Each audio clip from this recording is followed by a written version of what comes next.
কাউকে জাজ করা মোরাল কিনা, আমি এর উত্তরটা নৈতিকতার প্রশ্নে না গিয়ে দিব। কাউকে জাজ করতে হলে প্রথমে এটা বুঝতে হয় যে তার একটা বিলিফ সিস্টেম থাকে, যেটা সে তার সমাজ, সংস্কৃতি, অভিজ্ঞতা থেকে অর্জন করে। তো তার সমাজ, সংস্কৃতি আর অভিজ্ঞতাকে না জানলে তাকে ঠিক চেনা যায় না। তারপর আসে তার আকাঙ্ক্ষা, যার কিছুটা সে সমাজ থেকে অর্জন করে আর কিছুটা নির্ধারিত হয় অভাব দ্বারা। তারপর তার ভয়, মোটিভেশন জানতে হয়, সে ঠিক কোথা থেকে নিয়ন্ত্রিত হচ্ছে। তারপর মানুষের কিন্তু একটা খুব বায়োলজিক্যাল সেলফও থাকে, যে যা দ্বারা হচ্ছে তার ক্ষুধা, তৃষ্ণা, যৌনতা নিয়ন্ত্রিত হয়। এই সবকিছু বিবেচনা করার পরে আসে হচ্ছে তার বর্তমান অবস্থা, মানসিক কাঠামো, তার অর্থনৈতিক অবস্থা, এই সবকিছু।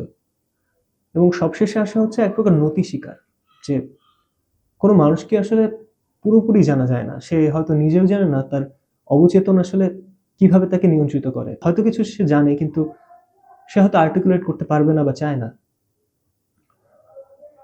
তো এই লম্বা প্রসেসটার ভিতর দিয়ে গেলেই হচ্ছে একটা মানুষকে সঠিকভাবে বিচার করা সম্ভব। তাছাড়া আমার মনে হয় সব রকম বিচারই হচ্ছে একটা স্তর থেকে একরকম মিসজাজ।